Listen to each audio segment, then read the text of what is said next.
नमस्कार दोस्तों, कैसे हैं आप सभी। उम्मीद कर रहा हूँ बड़े अच्छे होंगे।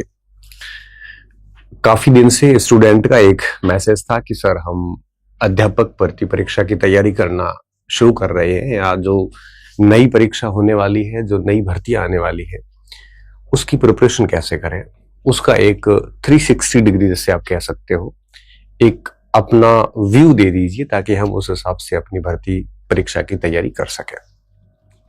तो ये वीडियो कंप्लीटली अध्यापक भर्ती परीक्षा L1 और L2 उन विद्यार्थियों के लिए, इसमें बहुत सारे प्रश्नों को हम कवर करेंगे। आपकी चाहे कोचिंग करनी कि नहीं करनी, सेल्फ स्टडी करनी है, अभ्यास कैसे करना है, और किस तरह से आपके इसका टेस्ट सीरीज वगैरह का महत्व रहेगा, कितने क्वेश्चंस किस में आते हैं, कौन कौन सी बुक्स को पढ़ सकते हैं आप, इन सारे पॉइंट्स को आज हम यहाँ पे डिस्कस करने वाले हैं। और डेफिनेटली यह सत्र आप सभी के लिए बड़ा फायदेमंद रहने वाला है। तो सबसे पहला प्रश्न आप सभी का ये होगा कि सर हम अध्यापक की तैयारी कर रहे हैं, तो वैकेंसी वगैरह कब रहेगी, क्या रहेगी। देखो, वैकेंसी की जहां तक बात है तो मैं इतना समझता हूं कि जब तक विद्यालय खुले हुए हैं, जब तक विद्यालय अस्तित्व में है, वैकेंसी आती रहेगी। अभी पहले वाली वैकेंसी चल रही है, इनकी ज्वाइनिंग वगैरह शुरू हो जाएगी, अभी कोर्ट में मामला है, थोड़े दिनों में ये हो जाएगा। उसके बाद नई वैकेंसी की प्रोसेस शुरू हो जाएगी। तो संभवतः 2027 के लास्ट में 28 के अंदर शुरुआत में एग्जाम करवा दे मेंस का, तो लगभग जो आज फर्स्ट ईयर में बैठे हैं सारे बच्चे, वो सारे एलिजिबल हो जाएंगे। तो कि 28 में चुनाव है, तो डेफिनेटली गवर्नमेंट उनको ज्वाइनिंग वगैरह देने की प्रोसेस करेगी, तो निश्चित तौर पे आप सभी पात्र हो जाएंगे और एक अच्छी संख्या में भर्ती भी हमारे को देखने को मिलेगी।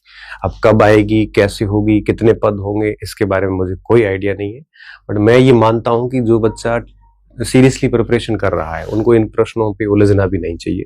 उसको सिर्फ ये ध्यान रखना चाहिए कि मैं कितनी बढ़िया तैयारी कर सकता हूं ताकि इस प्रयास को आखिरी प्रयास बनाया जा सके।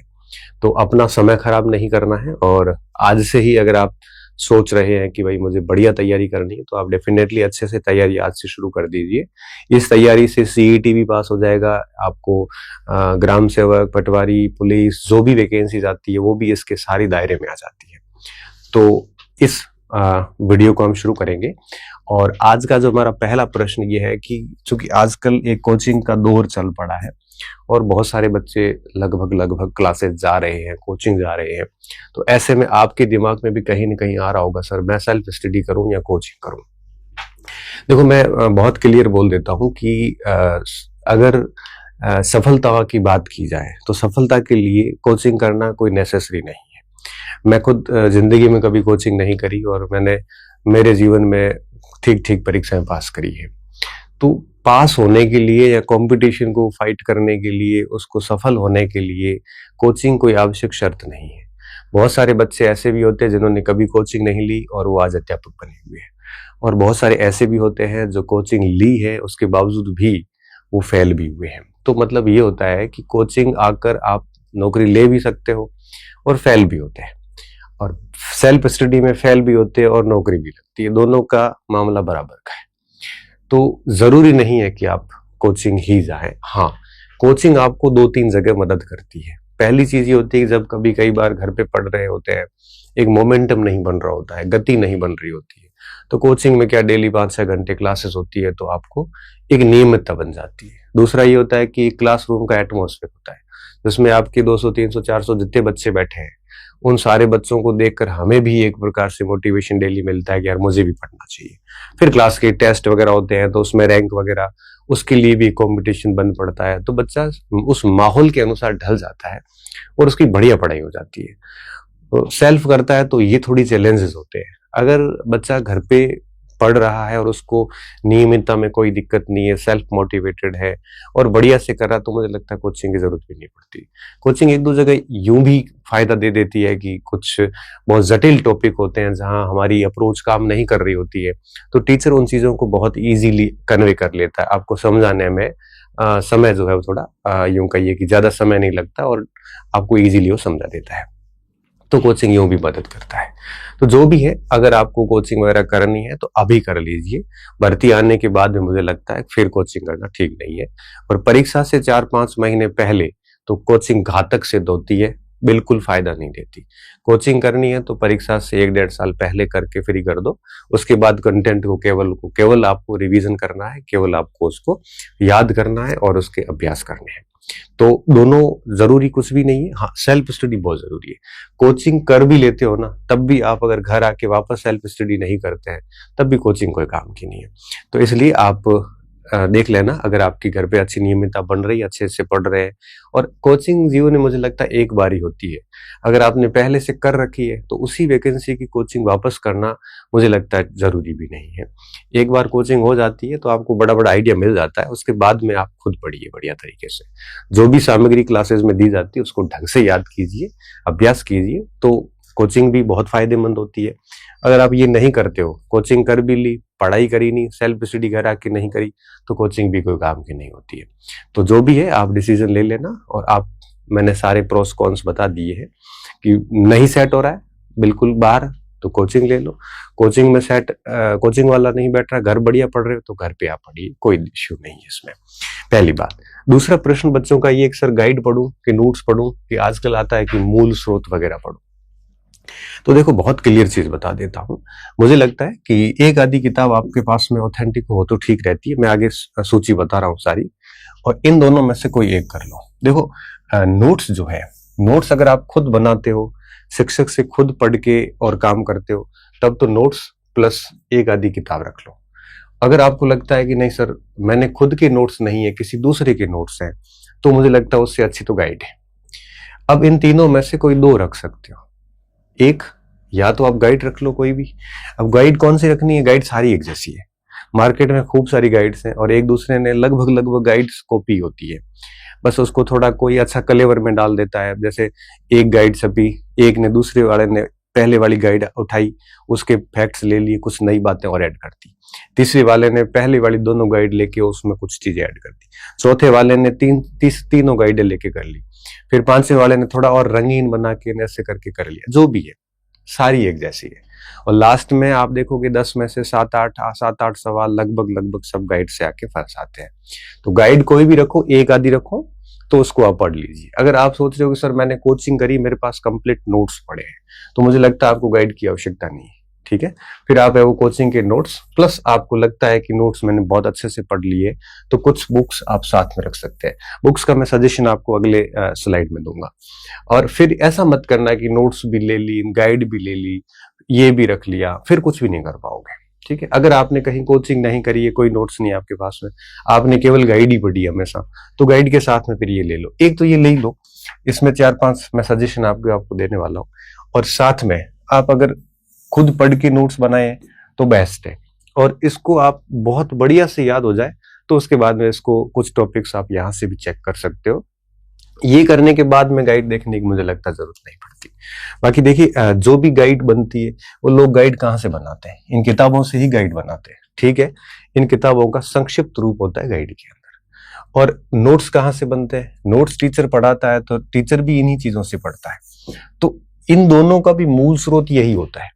बट ये होता है कि ये थोड़ा सा इसको संक्षिप्त करके लिखते हैं। तो आप कोशिश कर सकते हो कि इसको थोड़ा पढ़ते हो फिर ये पढ़ते हो, तो दोनों चीजें आपकी अच्छे से क्लियर हो जाती है। इससे क्या होगा, थोड़ा कंसेप्ट बन जाता है, फिर आपको इसमें फैक्ट सारे मिल जाते हैं। तो इस तरह से गाइड के साथ, बुक्स के साथ में एक दिक्कत ये आती है, कई सारे टॉपिक मिस कर जाते हैं, है ना, सिलेबस पूरा नहीं मिल पाता।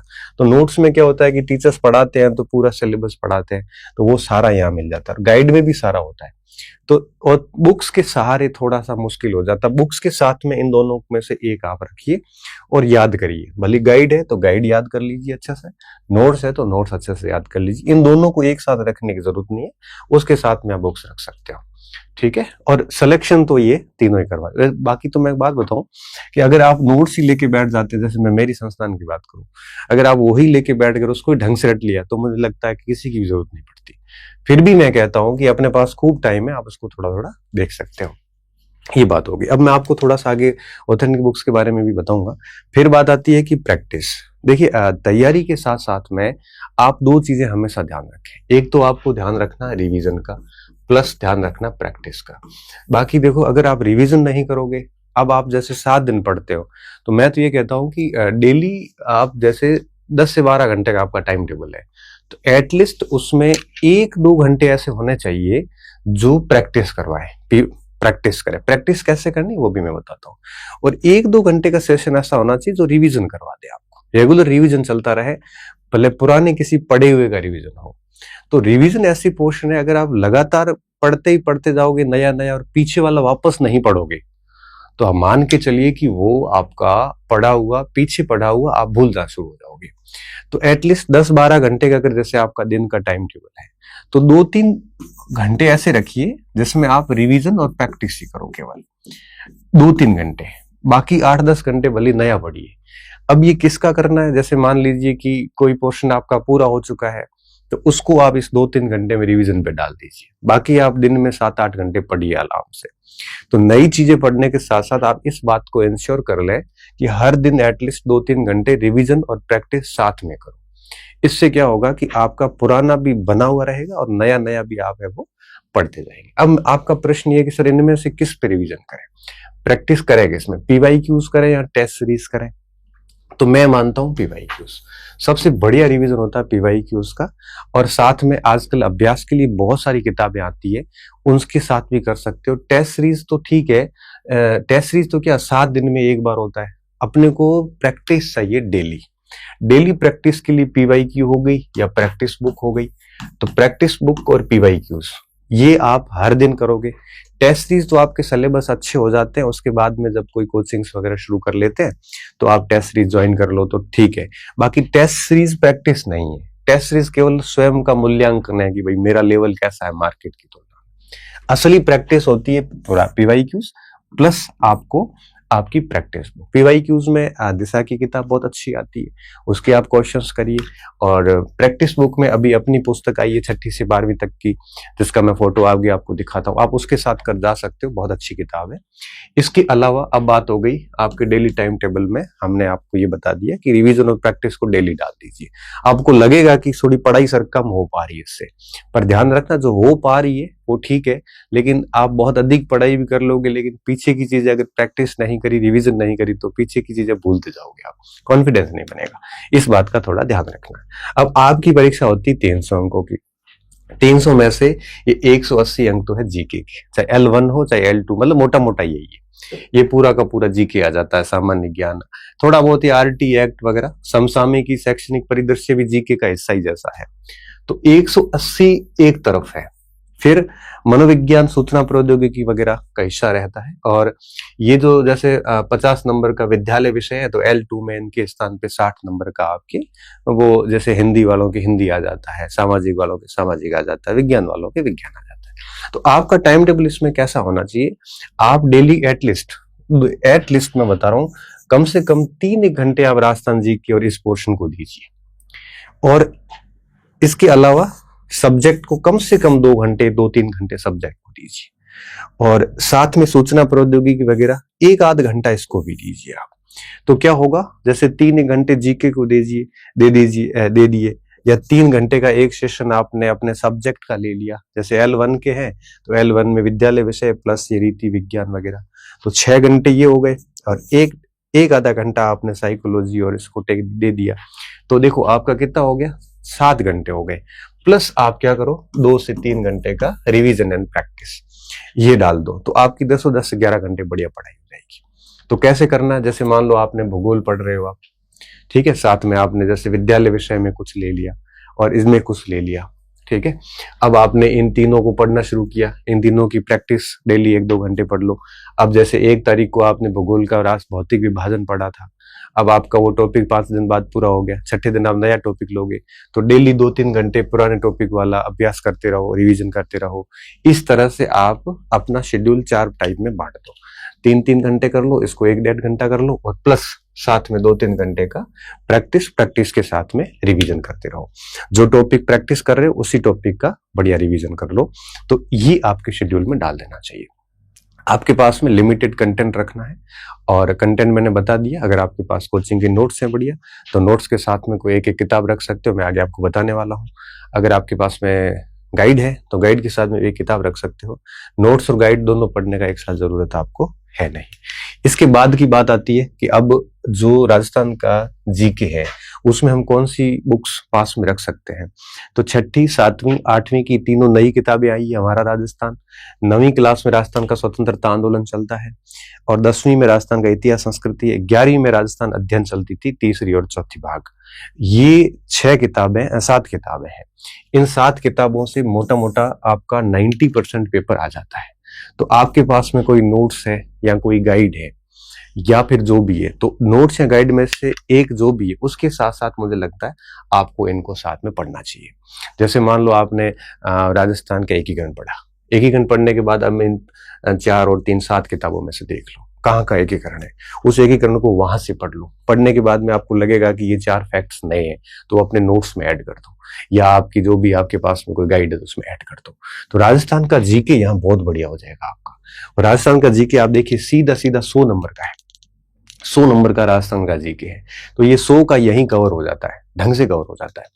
इसके साथ में आपको लगता है कि सर ये राजस्थान अध्ययन हो गई, जैसे मान लो नोट्स में आपने ऐड कर दी बढ़िया तरीके से, उसके बाद आपको थोड़ा और एडवांस जाना है, तो मुझे लगता है जैसे राजस्थान का इतिहास, संस्कृति, परंपरा, जैन साहब और माली की किताब है हिंदी ग्रंथ अकादमी की, इतिहास के लिए, भूगोल के लिए हरिमोहन सक्सेना को, और पॉलिटिकल साइंस जनक सिंह मीणा, तीनों हिंदी ग्रंथ अकादमी की पुस्तकें हैं।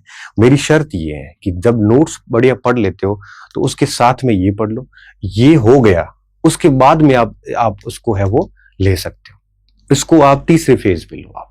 इससे क्या होगा, इससे एडिशन होता रहेगा और आपको बहुत मजा आने वाला है। नहीं तो क्या है, अगर जैसे कंप्लीट नोट्स पढ़े, नोट्स के बाद अलावा कुछ जैसे नहीं पढ़ा, हालांकि होता कुछ भी नहीं है, सिलेक्शन फिर भी हो जाता है, लेकिन एक कहीं अंदर से कहीं न कहीं रहता है कि दिक्कत वाली बात है। अब मैं ये कहूंगा कि परीक्षा जब आ जाती है और लास्ट के जो 5-6 महीने बचते हैं, तो उन लास्ट के 4-5 महीनों में फिर आपके पास एक वन सोर्स होना चाहिए जिसको आप मल्टीपल रिवीजन कर सको।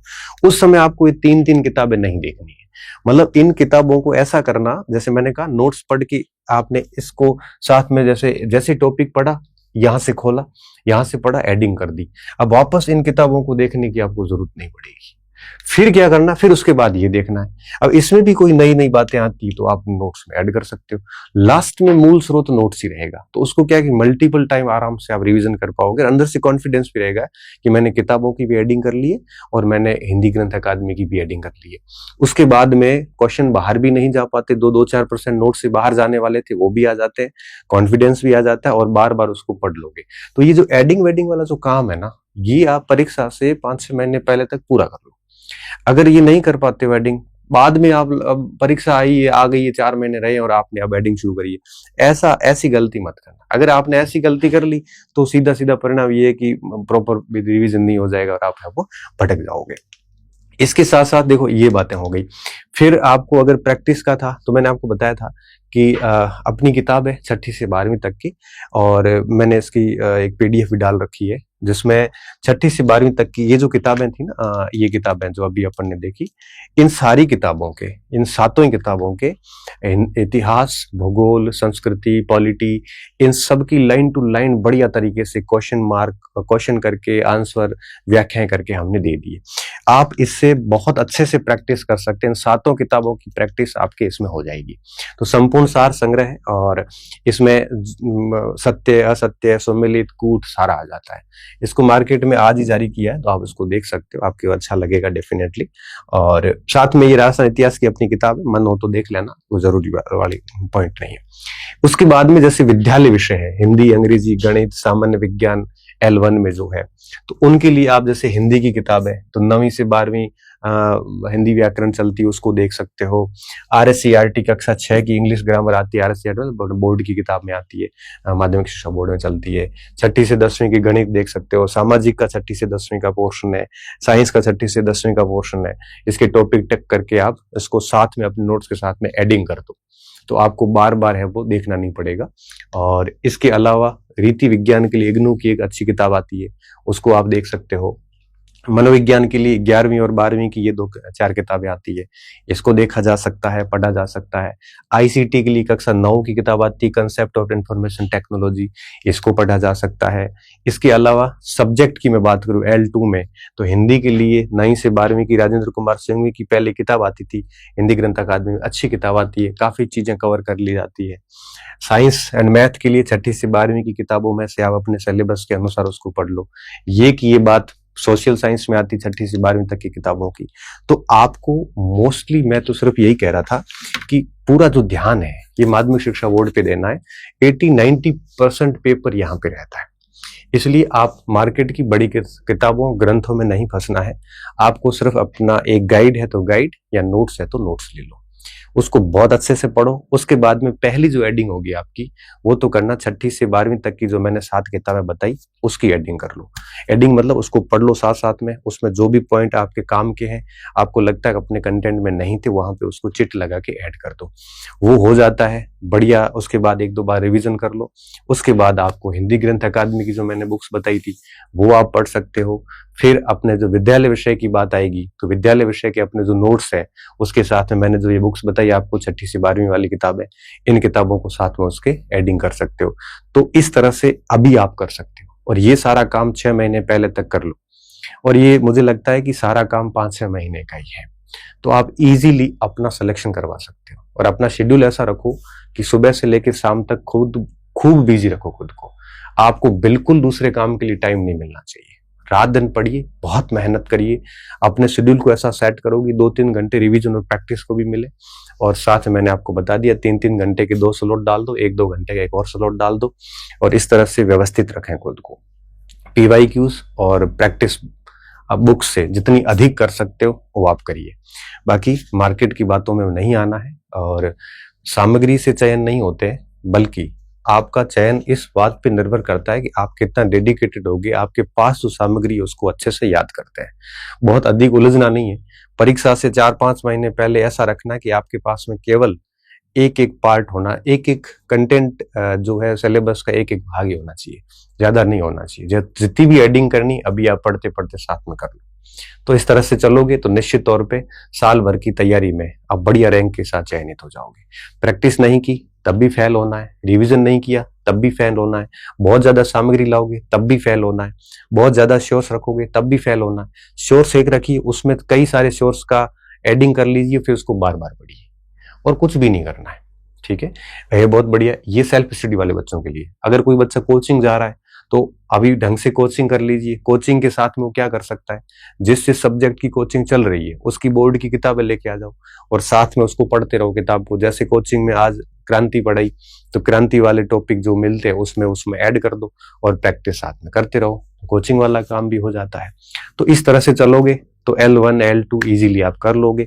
अगर आप अस्त व्यस्त हो गए, उलझ गए, तो फिर रिजल्ट है वो बहुत मुश्किल से मिलते हैं।